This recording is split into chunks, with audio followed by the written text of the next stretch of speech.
नमस्कार, मैं हूं प्रशांत और हम लोग बात कर रहे हैं फ़िल्म सैयारा के बारे में, जिसका म्यूज़िक जो है वो मैं कहूँगा तो कहर ढा रहा है क्योंकि बहुत ही खूबसूरत म्यूज़िक है। और म्यूज़िक के अलावा जो एल्बम जो गाने हैं वो ऐसा बहुत कम होता है हिंदी सिनेमा में कि 1-2 गाने तो अच्छे होते हैं लेकिन पूरी एल्बम अच्छी हो। तो जो गाने सुने हैं मैंने वो मुझे अच्छे लगे। और जो डायरेक्टर हैं फ़िल्म के, उनकी ये ख़ासियत है कि उनकी फ़िल्मों में गाने अच्छे ही होते हैं। मोहित सूरी हमारे साथ हैं, फ़िल्में भी अच्छी होती हैं, बहुत हिट फ़िल्में इन्होंने दी हैं। थैंक यू तो सो मच। सबसे पहले तो मोहित, मैं आपसे यही पूछूंगा कि आपके कुछ इंटरव्यूज़ में पढ़ रहा था और आपने कहा कि अगर इस फ़िल्म के लिए आपको नहीं मिलते न्यू कमर तो आप शायद फिर ये ड्रॉप ही कर देते आइडिया। जी। तो पहला सवाल जो है वो ये है कि क्या आपके जहन में शुरू से ये था कि मैं न्यू कमर के साथ फिल्म बनाऊं, या ये था कि कोई जो ऑलरेडी स्टैब्लिश्ड एक्टर्स हैं उनके साथ भी आप सोच रहे थे? देखिए, मुझे ये कहानी बहुत जब ये कहानी आई और मैंने संकल्प के साथ ये कहानी लिखी थी, जो मेरा राइटर है, तो बनते बनते बन गई प्रशांत जी ये पिक्चर। ये एक स्क्रिप्ट ऐसे बन जाती है जहाँ आपकी आपके इमोशन, आप वो सब डाल देते हैं, आपकी आवाज़ वो कहानी में चली जाती है। और फिर मुझे कैसे भी करके वो पिक्चर बनानी थी, और थी पिक्चर न्यू कमर्स की, क्योंकि पहला प्यार अक्सर वो उम्र में होता है। I mean I am not saying प्यार बाद में भी हो सकता है, बट अक्सर जब आपका करियर शुरू हो रहा है और आप उस सेम वक्त पे आप प्यार कर रहे हैं, तो वो उम्र कुछ वो 20 और अर्ली ट्वेंटीज़, मिड ट्वेंटीज़ की बात हो रही थी। पर उस वक्त माहौल ऐसा था कि लोग कोविड के बाद लोग पिक्चरें कितने आ रहे थे थिएटर में। अभी भी नहीं आ रहे? हाँ, वो पता नहीं था। तो मैं बहुत डर डर के, जब मुझे आदि सर ने और अक्षय विधानी ने बुलाया था कि आपके पास कोई लव स्टोरी है, और मैंने इनको ये कहानी दी, इनको बहुत अच्छी लगी थी, तो मैंने उनको सजेस्ट किया था कि कुछ एस्टैब्लिश दोस्त थे मेरे, एक्टर्स एक्ट्रेसेस, जिन्होंने इंटरेस्ट दिखाया था कि वो एक लव स्टोरी में काम करने थे। पर मुझे याद है, आदि सर ने मुझे ये कहा था कि मेरी डिस्ट्रीब्यूशन और मार्केटिंग टीम बहुत खुश होगी कि आप एस्टैब्लिश एक्टर्स को लेके आ रहे हो। और सच पूछो तो between Y R F and you together हम लोग किसी we can get most people, but मैं अभी तुमको बता रहा हूँ ये पिक्चर फेल हो जाएगी। तो ऐसा आप ऐसा क्यों कह रहे हैं कि इसे, बिकॉज आपका तुम्हारी पिक्चर में पहला प्यार हो रहा है, वो 35 और 40 की उम्र में। नहीं होगा। वो तुम्हारा कैरेक्टर, तुम वो एज करोगे, क्या करोगे तुम? तो ऐसे नहीं सर, मुझे डर ये था कि है वो न्यू कमर्स वाली फिल्म, बट मुझे लगा आप बनाओगे नहीं और मुझे ये पिक्चर बनानी है। बहुत रेयरली प्रशांत जी ऐसा होता है कि एक डायरेक्टर को इट यू फील इट कि मैं अगर ये पिक्चर नहीं बनाऊंगा तो मैं कुछ कर नहीं पाऊंगा। मैंने ये फीलिंग फिल्में, थी आपको? मुझे ये फीलिंग थी और I want to make it at any cost. So I thank Adi sir कि उन्होंने मुझे अपना विजन, अपना पैशन बनाने दिया, और सही तरह से बनाने दिया, क्योंकि ये लव स्टोरी उस उम्र की ही है जो ये एक्टर्स प्ले कर रहे हैं, ना कि कोई they not trying to age themselves और डी एज देमसेल्फ वो सब। राइट। आपने कहा 20-25 साल की उम्र का जब प्यार होता है, और जिस तरह से आप बता रहे थे मुझे लगा अपनी कहानी, अपनी जिंदगी की कहानी का भी कुछ इसमें उड़ेला है, तो बता दीजिए कितना उड़ेला है? देखिए, मैंने सब सारे रिश्तों को और सारे ज़िंदगी में जो भी मेरे साथ मेरी लाइफ को क्रॉस किया, मैंने उनको कहा है कि तुम्हारा लाइफ पे तुम्हारा कोई कॉपीराइट नहीं है। मैं सब यूज़, मिसयूज़, अब्यूज़ करने वाला अपनी फिल्मों में, बिकॉज ऑनेस्टली प्रशांत जी, ज़िंदगी वो मेमोरीज की बनी होती है, वो एक्सपीरियंस की बनी होती है, कहीं ना कहीं वो सब डालना ही पड़ता है। राइट। बट ऐसा तो नहीं है उदिता ने बोला हो कि यार ये तुमने सीन हमारी जिंदगी का इसमें डाल दिया? नहीं, प्रॉब्लम क्या है ना, वो सीन्स की प्रॉब्लम नहीं है, प्रॉब्लम सीन्स वो कि जो उनके साथ नहीं है, वो सीन्स की उस पे मार पड़ने वाली है एक्चुअली। Okay, okay. तो बट इट्स वो जिंदगी जी के ही काटनी पड़ती है ऑनेस्टली प्रशांत जी, और वो ही फिल्मों में आता है। कितना आप कोई इंग्लिश पिक्चर देख के या कोई फॉरेन पे या कोई दूसरी पिक्चर देख के डाल सकते हो, वो थोड़ा बहुत डालना ही, वो बॉन्ड्स, वो क्रेविंग, वो पर्सनल। और मैंने अक्सर ही देखा, जितना आप पर्सनल करते हो ना उतना यूनिवर्सल हो जाता है। It's very right, weird. बिल्कुल सही बात है। लेकिन एक सवाल जो मेरे दिमाग में आता है कि हमेशा जो आपकी फिल्मों का जो रोमांस होता है उसमें एक ग्रे शेड जरूर होता है, क्योंकि जब आदमी रोमांस के बारे में सोचता है, या वो दौर जब आपने फिल्में शुरू की थी उससे पहले का दौर, इनोसेंट लव, इनोसेंट चीज़ें होती थी। आपकी फिल्मों में ग्रे शेड ज़रूर होता है, और आपसे बात करते मुझे नहीं लग रहा कि आपकी लव स्टोरीज जो आपकी पर्सनल होंगी उसमें कहीं ग्रे शेड होगा। ये ग्रे शेड कहाँ से आया? देखियो, प्यार होगा तो दर्द तो होगा ही, is what I genuinely believe. किसी का ना होना, आप अगर आपको बुरा नहीं लगता, अगर वो आपकी ज़िंदगी से चले जाए, तो वो प्यार है नहीं। तो मैं ग्रे नहीं कहूँगा, मैं वो कहूँगा कि एक पैशन, और अक्सर लोग शायद फील तो करते बट दिखाते नहीं है। मैं ऐसे बोलता हूँ कि वो सारे शेड्स दिखा दो। जैसे we do get aggressive, we do get violent, we do get up to with ourselves जब प्यार होता है। बट हम मेरा हीरो रोता भी है, मेरा हीरो प्यार करता भी है, मारता नहीं है क्योंकि देखिए मेरा पर्सनल एक्सपीरियंस, जो मुझे एक मोरालिटी जो सही लगती है, मुझे एक फीलिंग जो आती है, वो कभी मेरा मानना है कि अगर the director has genuinely felt it, वो कभी गलत नहीं होता। And I have felt pain, I have felt upset when I have lost somebody in my life. और शायद वही प्यार मेरे लिए, प्यार इज़ नॉट ओनली जो खुशी में जब जब सब कुछ अच्छा होता है वो प्यार प्यार होता है। बट जब प्यार में प्रॉब्लम है और उसको मेंटेन करना, संभालना, वो ट्रू टेस्ट होता है प्यार का। ये जो जब हम ट्रेलर देखते हैं इसका, तो कहीं रॉक स्टार भी याद आती है ना, आशिकी भी याद आती है 2। तो पहले तो मुझे बता दीजिए कि कहीं वो फिल्म रॉकस्टार या कहीं ये आशिकी 3 तो नहीं थी? नहीं नहीं, आशिकी 3 ऐसे मुझे मुझे इन्होंने कहा था बनाने के लिए, उस वक्त बहुत अर्ली था। पर मैं अक्सर जब तक स्क्रिप्ट रेडी नहीं हो, मैं अनाउंस नहीं करता था। उनको करना था दिस दैट एंड ऑल से, तो तब Anurag had something and I didn't have something, तो they went ahead and made it. तो मैं, पर ये आइडिया बनते बनते मैंने खुद बना ली, और मेरा उससे कुछ लेना देना है नहीं। वो फिल्म जो बन रही है वो मुकेश जी और भूषण जी के बीच में जो भी है वो है। बट मेरा मानना ये कि जब रॉकस्टार भी बन रही थी, मैं आशिकी बना रहा था उस वक्त, ये पूछ रहे थे, तो उस 13 साल हो गए आई थिंक उसको, तो आई थिंक 15-20 साल हो गए। अब तक उससे इंस्पायर्ड नहीं हो सकते ना हम। तो कैरेक्टर्स में अगर मैं सिमिलरिटीज की बात करूँ, प्यार करते लोग तो वो तो सिमिलर है टू जो खास तौर से जो एग्रेशन है आपके जो हीरो में, वो पर्सनल आता है I think. I don't know about Rockstar because वो इम्तियाज से बहुत कनेक्टेड है I think. But I think yes, maybe the character of Krish is similar to what I would, जो मेरी जिंदगी जी है, it's similar to that.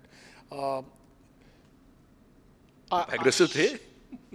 Youth में कौन नहीं होता है, यूथ में वो प्यार का एक हॉट ब्लड, वो अग्रेशन प्यार में ही था या और भी हर चीज़? चीज़ में। I mean I think it was in everything you did, आपके करियर के लिए, आपके आशिकी में फ़र्क ये था कि वो ऑलरेडी एक स्पेंट एक्ट म्यूजिशियन था जो ऑलरेडी सक्सेस देख चुका था। इस फिल्म में इसको सक्सेस चाहिए, he is not reach there yet and he wants to get there. There is a big difference in that. This is a younger film. ये वो उस उम्र में है जब हमारे सारे वो यूथ से कनेक्ट करेगा जिनको अभी तक सक्सेस मिला नहीं है। Right right. एक स्कूल है जो सिनेमा का स्कूल है भट्ट साहब का, और एक स्कूल है चोपड़ा साहब का। ये जो शादी हुई है, इसके बारे में मैं आपसे पूछना चाहता हूँ, क्योंकि बहुत वक्त के बाद, एक तो मैं देख रहा हूँ, क्योंकि जनरली ये देखा जाता है कि वो जो स्कूल है और ये जो स्कूल है कभी कभी पास आते नहीं दिखते मुझे, और मेरे ख्याल में आप पहले शख्स हैं जो उस स्कूल से इस स्कूल में आके काम कर रहे हैं। जी, एक्चुअली स्कूल अलग है बट पढ़ाते सेम चीज़ है आई थिंक। वो जो फंडामेंटल्स है ना, कि स्क्रिप्ट पे इम्पोर्टेंस, राइट कास्टिंग, शायद इनकी एक वहाँ पर शायद इतना importance on the look and feel पे इतना है नहीं जितना इनका है। पर जो फंडामेंटल्स है ना, जो कहानी का इम्पोर्टेंस, प्रोड्यूसर का, डायरेक्टर का जो इम्पोर्टेंस है, उनका पॉइंट ऑफ व्यू वो सेम है। And I think that is a great thing I think any. इसलिए दोनों अपने जगह पे सक्सेसफुल है, क्योंकि अगर फंडामेंटल सही हो ना सर, तो पिक्चरें सही बनती है। जी। हाँ, वो दूसरा cosmetics, positioning, even but the important parts like art direction, वो जहाँ पर यहाँ पर ज़्यादा कंसंट्रेशन इसमें होता है। राइट, पूरा जो पैकेजिंग है। बट म्यूजिक पे देख रहे हैं इंपॉर्टेंस, चाहे वो यश जी का चॉइस हो या भट्ट साहब का हो। म्यूजिक का इम्पोर्टेंस दोनों जगह है। कहानी पे इम्पोर्टेंस, कास्टिंग पे, यहाँ पे देखो सिर्फ स्टार्स नहीं, उनकी कास्टिंग, उनका रोल भी इम्पोर्टेंट होता है। जैसे कि इस फिल्म में जैसे हुआ, उन्होंने ये नहीं किया कि कोई भी एस्टैब्लिश एक्टर को ले लो, cast which is right for the film. So ये इंपॉर्टेंस, ये फंडामेंटल सही है, सेम है। राइट, आपने कहा स्टेब्लिश एक्टर्स को ले लो। आपने जितनी भी फिल्में की हैं उनमें से काफ़ी कुछ तो इमरान के साथ हैं, और जो बाकी हैं वो जो एक्टर्स, मैंने कभी आपको ऐसा नहीं देखा कि आप जो कमर्शियली जो बहुत ज़्यादा सक्सेसफुल स्टार्स हैं उनके साथ आपने जाके कभी काम किया हो, और जब आप यशराज के साथ भी काम कर रहे हैं तब भी नहीं कर रहे हैं आप। तो ये एक थॉट प्रोसेस आपका है, या जो एक स्कूलिंग वहाँ से हुई है कि कंट्रोल्ड बजट के अंदर काम करना? देखिए, शुरू 100% वो था कि विशेष उनका मॉड्यूल वो था फॉर कंट्रोल बजट, शायद वो कहीं ना कहीं आपके अंदर रह गया। बट फिर बाद में आगे आगे जाके वो अब जैसे आपको सक्सेस मिला, आपकी बजट्स तो खुल गए। बट जब मैं बाहर भी गया, जब मैंने एक विलन किया था and all that stuff, budget का ऑप्शन था, पर मुझे लगा था कि Ritesh was the right one to play that role. हालांकि उस वक्त सब लोग मुझे कह रहे थे कि एक कॉमिक एक्टर को आप एक सीरियस रोल में ले रहे हो, but I thought he was perfect to do it. Siddharth को जब मैंने कास्ट किया था, cast him for a hero for an aggressive role, जो उसने स्टूडेंट में ऐसा किया नहीं था। तो आई थिंक कहीं ना कहीं उसके बाद जो एक एक जो लिमिटेशन थी वो आपका स्टाइल बन गया, और स्टाइल के बाद देन आई स्टार्टेड रियलाइजिंग कि जब जब मैंने कास्टिंग कुछ कमर्शियल रीजन के लिए की है, वो मेरे लिए लैंड नहीं किया है। पैसे ज़्यादा मिल जाते थे बट पिक्चर गलत बनती थी। बट जब अब मैंने ऑथेंटिक कास्टिंग की, चाहे वो इन ट्रेड के प्रिंसिपल्स के अगेंस्ट हो, वो हमेशा मेरे लिए वर्क की गई है। सो आई थिंक जो आपके लिए वर्क कर रहा है उसी पे ध्यान देना चाहिए। जी। फिल्म आदित्य ने देखी, पहली बात तो ये। दूसरा, फिल्म देखने के बाद उनकी प्रतिक्रिया, उनका रिएक्शन क्या था, और जो काम आपने पहले किया है उसके बारे में आपसे कभी बातचीत हुई उनकी? ये सरप्राइजिंग आपको ये पता है क्योंकि नहीं, देखिए, मेरे लिए बहुत इम्पोर्टेंट इसलिए था कि मैं शायद 8th स्टैंडर्ड में था जब दिलवाले दुल्हनिया ले जाएंगे बनी थी। और मुझे याद है जब वो थिएटर में आई थी, और मुझे उसको पता लगा कि सर की उम्र कुछ 23-24 की उम्र में उन्होंने फिल्म बनाई थी। एंड यस, द एक्टर्स वो वेरी गुड, बट मुझे उस वक्त पता नहीं, मैं शायद मेरे जीन्स में था या क्या, बट मैं बोला डायरेक्टर ने ये जो बनाई है इसका काम बहुत इंटरेस्टिंग है, मुझे डायरेक्टर बनना है। तो it was a big fan boy moment for me, जब पहले तो मुझे ये अपॉर्चुनिटी मिली कि इनके लिए एक लव स्टोरी बनाए। क्योंकि मैंने शायद अपना decision to become a director came from watching Dilwale Dulhania Le Jayenge. अभी उसके बाद जब उन्होंने फिल्म देखी and he told me about how there is a certain ठहराव that is come into me with this film, and मैं इसका क्रेडिट उनको ही देना चाहता हूँ, क्योंकि वो इस फिल्म को समझ पाए, इसका विजन समझ पाए, इसकी इमोशन समझ पाए, और he let me make the film I want to make. मेरे लिए यही वैलिडेशन बहुत था कि उनको ये पिक्चर इतनी अच्छी लगी, and he felt that this is one of the best films I have made. खुद की तारीफ करना मैं और कर नहीं पाऊंगा ये माइक पे आकर, जितनी भी कोशिश कर लो, वो आपको आदि सर से ही पूछना पड़ेगा। बट आई थिंक वो तो आते ही नहीं ना कैमरा के सामने। पर हे मैन, रानी मैम वो रानी ने क्या बोला? रो रही थी बहुत पिक्चर देखने के बाद। और मैं बहुत सेडिस्टिकली ये कह सकता हूँ कि जितना इस फिल्म में लोग रोएंगे उतना मैं हंसूंगा। बट ऐसे नहीं, I think it's a film that, देखिए, बजट, पैसे वो सब इम्पोर्टेंट है, बट हर फिल्म मेकर कहीं ना कहीं ये चाहता है कि वो अपने ऑडियंस को थोड़ा सा उनकी लाइफ में डिफरेंस कर दे, not philosophically, they just you just want to touch someone emotionally. And अगर ये फिल्म ये वो कर पा रही है, is what they told me they felt, I feel मेरा पर्सपेक्टिव तो अभी रहा नहीं, क्योंकि I have been too close to the film. तो जैसे आपने कहा कि डीडीएलजे देख के आप उनके फैन थे, तो वही मैं आपसे पूछ रहा था, एक सवाल मेरा ये भी था हिस्सा कि उन्होंने आपकी कौन सी फिल्म देखी थी और किसी फिल्म के लेके उन्होंने आपसे बात सरप्राइजिंगली उन्होंने मेरी सारी फिल्में देखी है, वो बुरी वाली भी देखी है। तो कौन सी थी बुरी वाली? जैसे क्रोक और कोई कोई फिल्में जो चली नहीं और अच्छी थी, उनको उस फिल्म के बारे में भी पता है।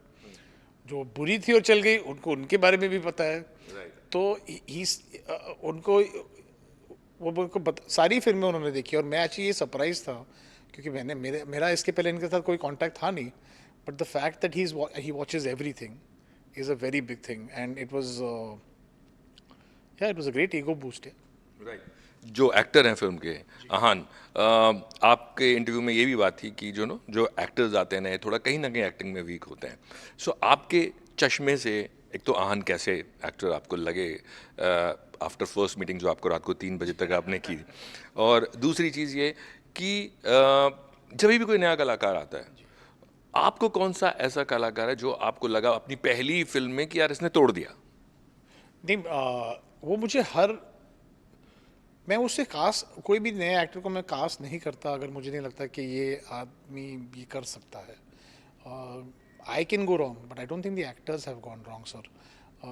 चाहे वो इमरान हाशमी हो, चाहे वो कुणाल खेम हो, चाहे वो कंगना हो, उसकी सेकेंड फिल्म थी, चाहे वो आदित्य हो या श्रद्धा हो, इन आशिकी उनकी तो दूसरी तीसरी फिल्म थी। बट मैंने हमेशा जब एक न्यू कमर को कास्ट किया, I have cast maybe for the film, but also कि कहीं ना कहीं मैं इतना वो रिजिड डायरेक्टर नहीं हूँ जो बोलता है कि मेरी जो फिल्म है वो एक सीमेंट और ब्रिक का वॉल की जैसा मैं बनाता हूँ। कहीं ना कहीं क्ले की तरह वो उनकी उनके स्ट्रेंथ्स को मोल्ड करके वो एक खुद की एक इमारत बना देता हूँ विद द एक्टर्स। तो मेरी वो पहली मीटिंग नहीं थी आहान के साथ, वो मेरी कोई चौथी पांचवी मीटिंग थी, और मैंने रात को 3 बजे तक चली। और मैंने उसे एक्चुअली उस पर गिव अप कर दिया था, मुझे नहीं लगा था ये फिट हो रहा था। तो मुझे आदि सर ने कहा उसको बोलो पिक्चर नहीं मिल रही उसको, तुम सिर्फ जाओ उसके साथ ही खत्म करने के लिए एक रात। वो देखिए स्मार्ट डिसीजन था। हाँ, आई थिंक वो क्या हो गया था ना, हम लोग ऑफिस पे काम कर रहे थे। और जो हीरोइन है आपकी, हाँ, इसका प्रोसेस आई थिंक इसका क्रेडिट मैं शानू शर्मा को दूंगा। जो 4 महीने मैं बस रिजेक्ट ही करता गया।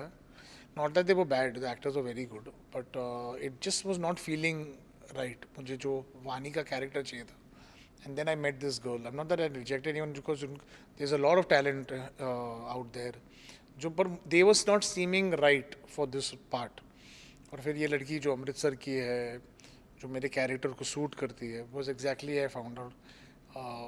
हालांकि इसने कुछ काम ऑलरेडी किया है, but still she was so right for the film. We went ahead with that. दो छोटी चीज़ें पूछूंगा बस लास्ट में। एक तो ये कि जब आपका ट्रेलर देखा होगा, आपका म्यूजिक सुना होगा, और जैसे हम दो अलग स्कूल की बात करा, तो भट्ट साहब से कोई रिएक्शन मिला है? ओहो, 6 पेज का एक व्हाट्सएप मैसेज मिला है। तो जब ट्रेलर आ गया था पहले वो प्रेस करते, पर ऐसे सर मैं कुछ काम कर रहा हूँ तो इस हाँ रुको, तो उन्होंने एक 6 पेज का व्हाट्सएप मैसेज भेजा है। वेर ही सेड जो चाहे कोई कहे कि ये ऐसे है, ये आशिकी है, ये कुछ नहीं है, मैं तुम्हें जानता हूँ और ये तुम्हारा एक रीबर्थ है, रीग्रोथ है। This is not you living under the Mahesh Bhatt presents Aashiqui, this is you forming your own voice. But Mahesh Bhatt बहुत कुछ कह सकते हैं, और फिर एंड में कहते थे रोना बंद कर। पर रुलाते भी है और फिर बोलते भी है। बट ही वो एग्जैक्टली ये समझ पाए थे कि मैं मेरे लिए ये कितना इंपॉर्टेंट मोमेंट है। उनको पता, क्योंकि वो जानते तो हर एक फ्रेम में देख के वो समझ जाते कि इस डायरेक्टर ने अपने आप को कितना इस फिल्म में डाला। Right right. आखिरी चीज़ जो मैं पूछ रहा था वो ये, जैसे जो सवाल पहले पूछा था वो रह गया, कि जितने भी एक्टर्स हैं, चाहे आपकी फिल्म में काम किया हो या नहीं किया हो, कौन सा ऐसा एक्टर है जिसने अपनी डेब्यू फिल्म में आपको चौंकाया है? आलिया भट्ट थोड़ा इतनी इम्प्रेसिव नहीं थी, पर मैं बचपन से उसको जानता हूँ। पर वो मुझे वेदर दैट और उसके बाद इवन इन हाईवे जैसे उन्होंने काम किया, फिर हंटी, वो 3 पिक्चरें बैक टू बैक देखने के बाद मेरे को लगा कि she was made for something else and I was right. I think she is one of the most fabulous actors in the country. आपको नहीं लगता था उससे पहले कि वो एक्टिंग में जाएंगी या? पूरा पता था, पर ये नहीं पता था कि इतना इतनी अच्छी, इतनी genius. I mean we knew she will be good, but वो बचपन से she always wanted to be an actor. She was very clear, और हमें हमेशा पता था। And but the minute she will be so spectacular, it's amazing. एक और सवाल छोटा सा मैं आ गया जहन में तो पूछ लेता हूँ कि difference between the actors those who are coming from फिल्मी बैकग्राउंड और जो फिल्म बैकग्राउंड से नहीं है, फर्स्ट डे जब वो सेट पे होते हैं तो किस तरह का डिफरेंस आपको नजर आता है? फर्स्ट डे में बिल्कुल डिफरेंस नहीं है, ऑनेस्टली। फर्स्ट डे में कोई डिफरेंस नहीं होता, वो 3 पिक्चरों के बाद में पता लगता है वो डिफरेंस आता है। जो फिल्म फैमिली से आता है, जो ना सर वो नज़रिया चेंज हो जाता है उनका, वो अलग बात है। बट फर्स्ट डे में हर न्यू कमर जो मेरे साथ एटलीस्ट जो हुआ है, I maybe have not worked with someone very big, और मैंने कभी किसी को कास्ट नहीं किया कि वो कोई किसी का बेटा है या किसी का भाई है। इनफैक्ट मैंने कभी उसके वजह से कास्टिंग की नहीं है। इनफैक्ट तो मैं तो खुद अपने भाई के साथ काम कर रहा था, क्योंकि उस वक्त मेरे साथ कोई काम नहीं कर रहा था। तो जब मैंने इमरान के साथ काम की, तो क्योंकि मैं 22 साल का था और मेरे को कौन बिलीव करता था, तो I even Imran, even though मैं I am the closest cousin उसके साथ, बट कभी वो equation of a hero and director का कभी चेंज नहीं हुआ है। सिमिलरली कोई भी न्यू कमर्स के साथ मैंने काम किया है, वो पहले दिन पे सारे सेम रहते हैं।